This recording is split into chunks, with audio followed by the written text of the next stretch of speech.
This lecture playlist collects together and organizes the modules for the second lecture on human inference abilities.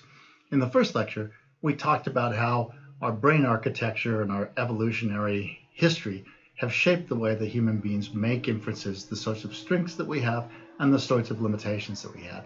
We ended that lecture by talking about deductive inferences and how human native inference abilities tend to be highly contextualized at both formulating and evaluating deductive inferences.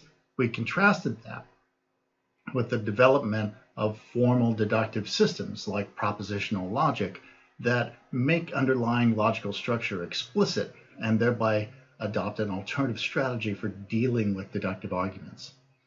In this lecture, we're going to focus in on inductive inferences, and we'll also talk about the formal systems that are developed and used for making inductive inferences in an alternative way. We'll start just by looking at induction itself.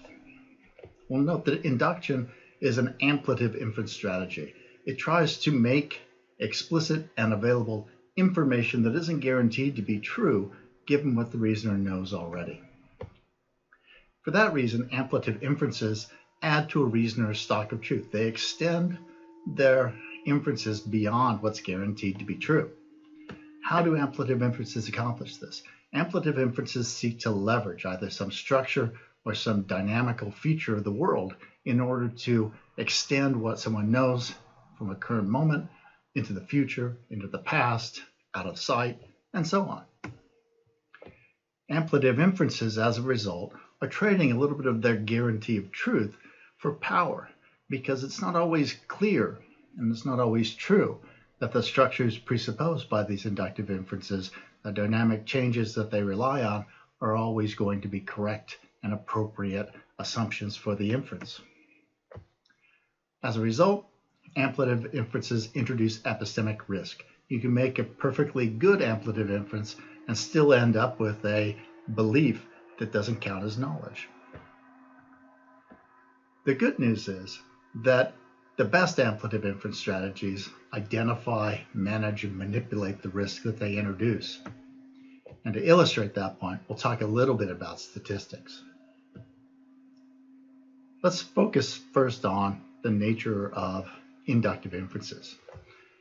Here we have a collection of all the statements that are likely to be true, given what some reasoner knows. Now within that, there's also a subset, the set of statements that are actually guaranteed to be true, given what that reasoner knows. And of course, within that set, there's the set of things that are explicitly and availably represented and true for the reasoner. Now, when a reasoner engages in a deductive inference, they transform that explicit and available information to take this inexplicit and unavailable information and render it explicit and available. But the product of a deductive inference never goes outside of what's already guaranteed to be true. Its value isn't that it extends what we know so much as that it makes explicit what has to be true given what we already know, and that sometimes can be quite revelatory.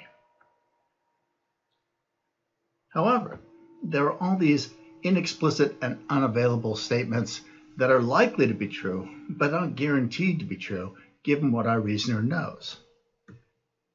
The virtue of inductive inferences is that they transform that initial explicit and available information in a way that renders highly probable and explicit and available statements that aren't guaranteed to be true but are likely to be true given what the reasoner knows. For this reason, inductive inferences seek to stretch information available to the reasoner to cover new and possibly different situations.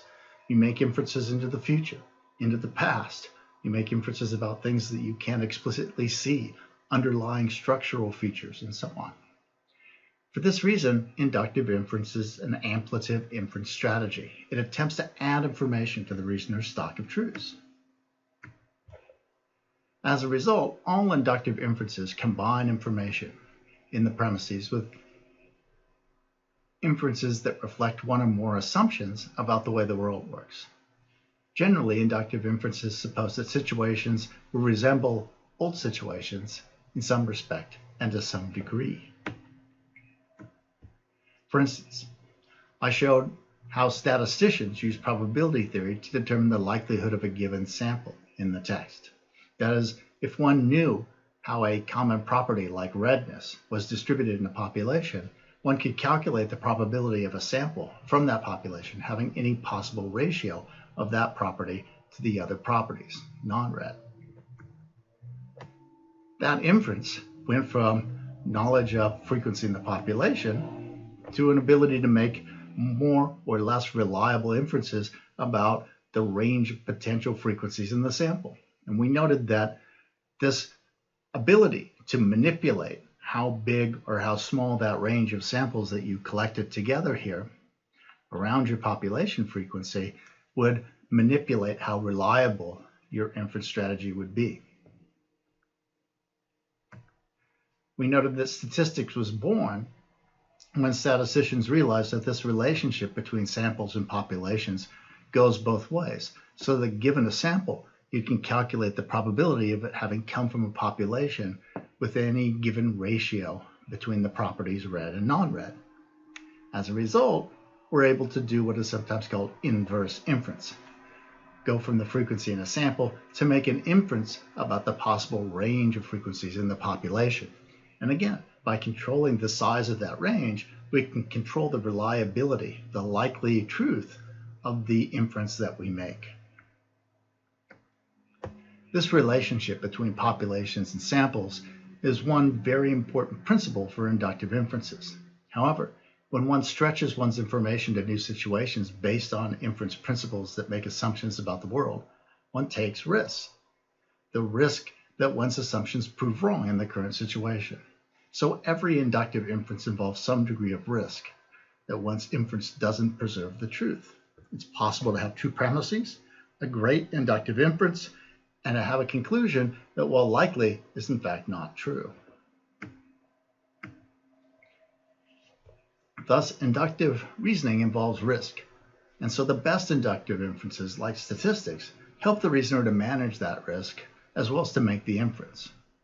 Thus, every statistical claim is really a hypothesis about the frequency of some feature in the real world, namely that the frequency of the feature in the real world will be equivalent to the frequency in the population plus or minus the margin of error. As we'll see, some, but not all of the judgment heuristics that we look at mirror that strategy of making inferences from a sample to a population. In this case, though, the samples that they choose are going to be different than the specialized samples that statisticians use. Statisticians try to always sample from the population they're trying to make an inference about. They try and sample randomly, they try and pull a reasonably large sample, and then try and measure the frequency in that sample in a way that doesn't introduce methodological bias. What we'll see when we look at native human judgment heuristics is that they have different samples, different ways of measuring frequency, and different extrapolations from the sample frequency to the population frequency. So judgment heuristics make different implicit assumptions about samples, measuring sample frequency, and the relationship between samples and the population. And when those assumptions fail, we will see judgment heuristics introducing systematic error. Because these judgment heuristics are part of system one, oftentimes people won't notice that systematic error when it gets introduced. And so it's difficult to correct for the errors that are introduced by these system one inference judgment heuristics.